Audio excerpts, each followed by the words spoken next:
Ya, baik pemirsa, berkaitan mengenai hal tersebut, saat ini di studio sudah hadir narasumber kami, yaitu Profesor Dr. Haji Sunarno Edi Wibowo SHM HUM, yang akan membahas mengenai hal ini terkait mengenai operasi tangkap tangan begitu ya, Wamenaker yang saat ini tengah marak di sosial media dan juga sangat marak di media secara langsung. Pak Bowo, tapi sebelumnya saya akan menyapa Anda terlebih dahulu. Apa kabar Pak Bowo? Alhamdulillah. Baik-baik, selamat malam.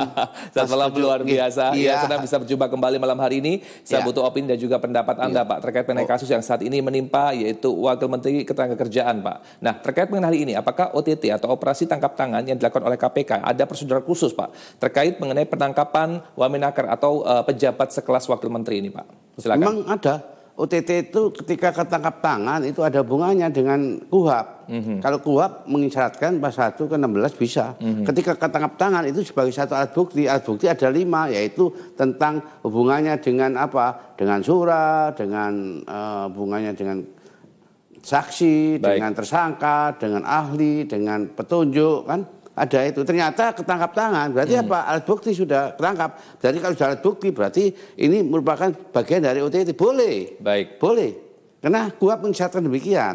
Ada pertama ada penyidikan, ada laporan, ini laporan informasi, kemudian proses penyidikan dan saksi-saksi semua diperiksa. Tapi kalau ini tangkap dengan sendirinya tidak bisa lepas. Jadi apa? Nah, ketangkap tangan inilah supaya nantinya agar tidak bisa lagi mengelak-ngelak. Kenapa? Sudah terbukti. Kalau terbukti, dengan terbukti itu nanti di persidangan akan diproses secara hukum. Baik, Pak Bowo, terkait mengenai kasus penangkapan dari Immanuel Ebenezer ini oleh KPK sendiri, apakah untuk penangkapan tangan ini atau operasi tangkap tangan ini di awal memang ada pantauan secara langsung atau mungkin bahkan memang ada pelaporan dari pihak tertentu sehingga adanya kegiatan operasi tangkap tangan ini? Pendapat Anda pribadi? Ya, itu ada berbagai macam, ada laporan informasi, atau ada hubungannya dengan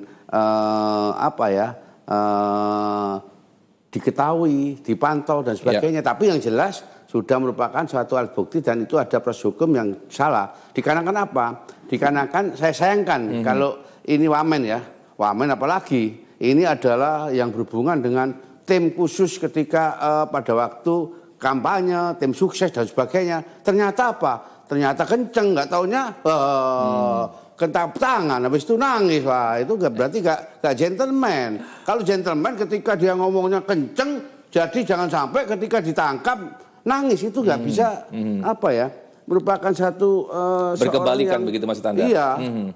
Di awal kowar-kowar begitu. Kowar-kowar, nanti ketika menteri kalau ketangkap nanti dihukum mati. Nah itu tanggal 25, 21 ketangkap. Nah ini berarti apa? Berarti ada satu pemantauan, ternyata memang benar. Jadi apa? Jadi dengan adanya seperti ini, berarti ini masyarakat ini sudah nggak percaya lagi. Baik. Kenapa? Karena ekonomi seperti ini jangan sampai menari-nari di atas penderitaan.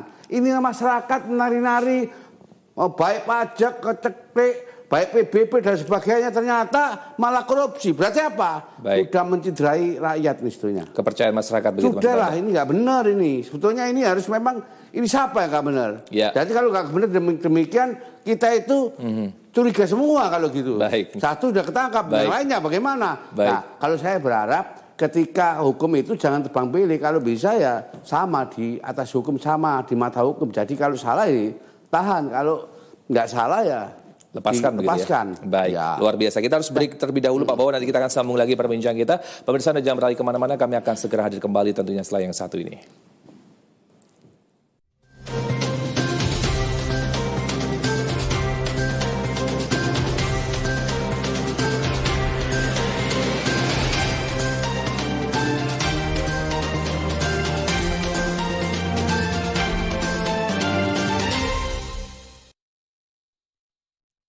Ya, baik pemirsa, masih di program Update Petang, masih bersama saya Pujo Saldi, masih dengan narasumber kami yaitu Profesor Dr. Haji Sunarno Edi Wibowo SHM HUM. Kita masih membahas mengenai permasalahan tertangkapnya Wakil Menteri tentunya Ketenagakerjaan yaitu Immanuel Ebenezer.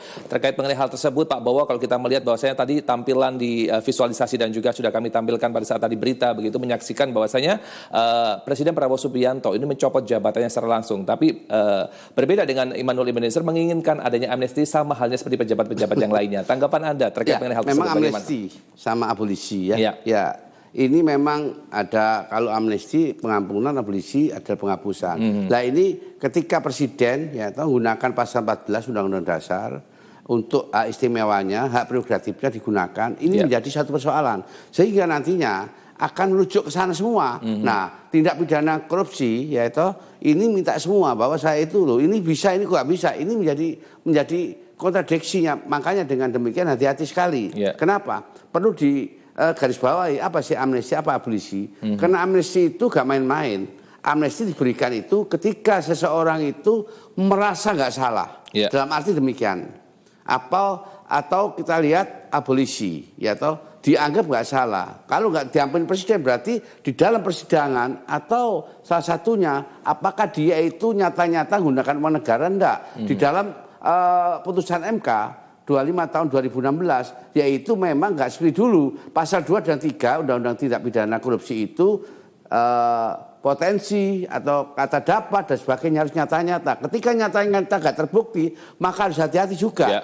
Setiap penyidik setiap berhubungan dengan tindak pidana harus hati-hati, jangan sampai ada terjadi Tom Lembong sama Hasto. Nah kalau dengan demikian maka dianggap kepercayaan publik berkurang ketika memberikan amnesti dan abolisi ini bahaya dikarenakan undang-undang dasar ini. Baik, berkaitan mengenai keputusan presiden untuk mencopot secara langsung yaitu Menaker Emmanuel Ebenezer terkait menjadi wakil menteri ketenagakerjaan. Tanggapan Anda apakah cukup tepat begitu? Tepat. Apa dilakukan oleh Presiden Prabowo Subianto? Apakah ada tahapan-tahapan lanjutan pasca atau setelah itu? Enggak, itu tepat dikarenakan tertangkap tangan. Jadi kalau tertangkap tangan berarti sudah cukup alasan bahwa terbukti. Nggak mungkin kalau tangkap tangan itu hanyalah sebagai prediksi atau persepsi dan sebagainya tidak bisa. Nah, asumsi tidak bisa. Kalau ketangkap tangan itu berarti cukup alasan nanti ketika diproses baik tingkat penyidikan, baik tingkat penuntutan, baik tingkat persidangan mesti kena ancaman hukuman. Baik, Pak Bowo bisa menjelaskan Pak, ini mengenai tahapan Pak setelah penangkapan kasus OTT ini oleh Emmanuel Ebenezer secara langsung begitu, tahapan lanjutan secara hukum apalagi Pak setelah penangkapan ini? Penangkapan baru pemeriksaan. Setelah pemeriksaan baru ditindaklanjuti nanti sudah cukup alasan P21. Nah ini baru nantinya berkas sempurna baru dilimpahkan pada penuntut. Nah setelah dilimpahkan penuntut membuat satu yaitu tentang dakwaan.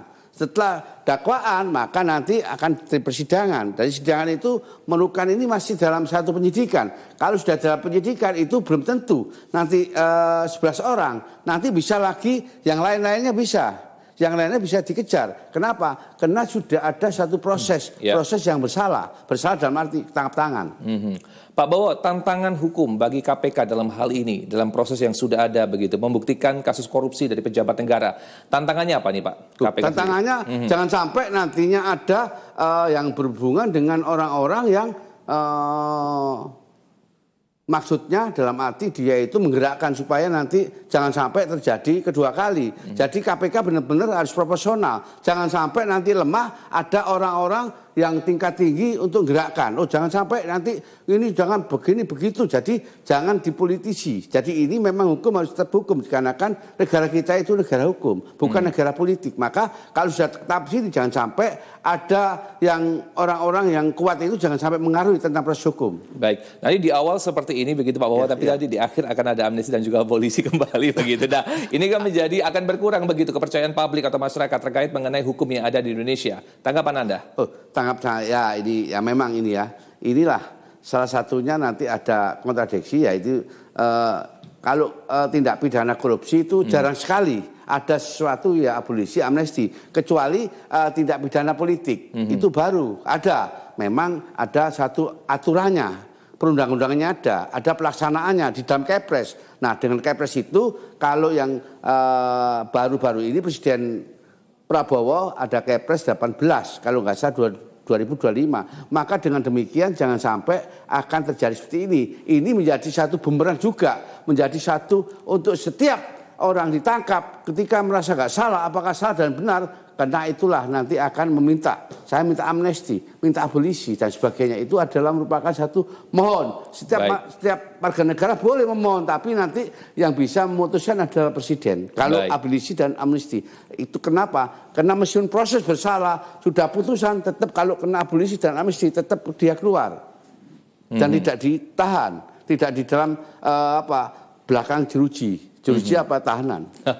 Baik, Pak Bowo, kembali lagi kita coba menyimak kembali beberapa aturan yang sudah ada begitu dalam hal ini, apakah peran pengawasan internal kementerian sendiri dalam hal atau kasus yang menjerat salah satu pejabat negara yang sudah ada? Oh, ini saya kira ini kenapa? Karena balas budinya ini dikarenakan Noel tadi itu adalah orang yang merupakan satu prestasi ketika mengangkat suatu wakil presiden dan presidennya, yaitu tentang Presiden Prabowo dan wakil presidennya Gibran Raka Buming. Itu kan orang yang punya prestasi, punya suatu yang nilai sehingga menggerakkan suatu masyarakat untuk memilih. Baik. Akhirnya sekarang dia diangkat jadi menteri. Masa begitu ya. Iya. Jadi silakan. Iya, dia bukan punya kualitas. Jadi kualitas adalah yang berhubungan dengan integritas, betul, moral, maupun dengan adanya wataknya. Ini nggak benar kalau sudah ini berapa bulan sudah terjerat korupsi, berarti akhlaknya nggak benar, integritasnya nggak benar. Baik, karena kita melihat juga saat ini telah marak di sosial media terkait dengan sepak terjang beliau ya, background akademik sampai prestasi-prestasi beliau di awal begitu, sampai beberapa banyak pihak mengatakan amalan apa yang bisa dilakukan hingga mencapai tahapan wakil menteri dalam waktu yang sangat singkat sekali begitu. Nah, ini menjadi salah satu tolak ukur masyarakat bahwasanya ini rasa trust atau kepercayaan masyarakat terhadap pemerintah ini perlu dipertanyakan kembali begitu. Tapi sejauh ini bagaimana dengan adanya banyak isu yang terjadi di tengah-tengah masyarakat, tidak hanya kasus dari Immanuel Ebenezer saat ini, tapi beberapa kasus yang terjadi begitu, sampai ada beberapa kasus pembubaran DPR dan sebagainya. Apakah ini menjadi cikal bakal begitu kepercayaan masyarakat menjadi runtuh terhadap pemerintahan Indonesia sendiri? Masyarakat sekarang sudah tidak percaya lagi, apalagi kena ada OTT ini sudah tidak percaya lagi, apalagi kenaikan DPR naik ini, kemudian PBB pajak terus-terusan. Jadi masyarakat ini sebetulnya sudah tidak percaya lagi sebetulnya. Tapi masyarakat itu masih punya satu nilai integritas juga pada negara. Tapi jangan sampai terjadi seperti ini. Berarti apa? Berarti ini gak kredibel pada waktu itu sebagai satu, yaitu sebagai perannya pada waktu pemilihan presiden dan wakil presiden, dia sebagai penggeraknya itu loh. Itu kan penggerak dia. Kalau nggak penggerak nggak mungkin dia mendapatkan satu jasa yang prestasi seperti itu. Berarti dari bawah ke atas ini bagus. Mampu menggerakkan massa begitu ya. Mampu. Ternyata apa nih kata? Ternyata itu nggak jadi ukuran. Yang menjadi ukuran adalah akhlaknya, etikanya, integritasnya, ya toh, moralnya. Itu penting sebetulnya. Itu bukan itu sebetulnya. Lah memilih sebagai seorang menteri itu harus itu. Ada yang saya sampaikan itu penting. Ternyata sampai sekarang ketika loh kok ini korupsi? Ini kan merupakan satu bagian dari presiden yang lalu, yaitu Jokowi. Nah sekarang kembali ke begini. Jadi apa? Berarti sekarang ini kita tidak bisa berharap banyak tentang hal-hal apa yang disampaikan. Menurut Anda berarti tidak ada perkembangan sama sekali di era sebelumnya dengan era saat ini? Ya tidak ada perkembangan. Ternyata menari-nari di atas penderitaan, ternyata korupsi. Tindak pidana korupsi itu memalukan loh ya. Kenapa? Itu pemerasan. Kenapa? Ini adalah pasal 12, adalah upeti dan pemerasan. Baik, jadi kalau Anda tadi mengatakan bahwasanya korupsi itu memalukan, tapi kalau kita melihat bahwasanya ekspresi dari Immanuel Ebenezer pada saat ada di press conference begitu berbeda sekali begitu, mengacungkan kedua jempolnya, lantas pulasan senyum dan sebagainya. Apa yang dimaksudkan oleh Immanuel ini sendiri atau Noel ini sendiri? Apakah cukup bangga begitu atau bagaimana sebenarnya? Tanggapan Anda? Kena media pada waktu itu loh nangis kan itu. Dia tahu terus gerak, iya kok saya itu kok begini ya.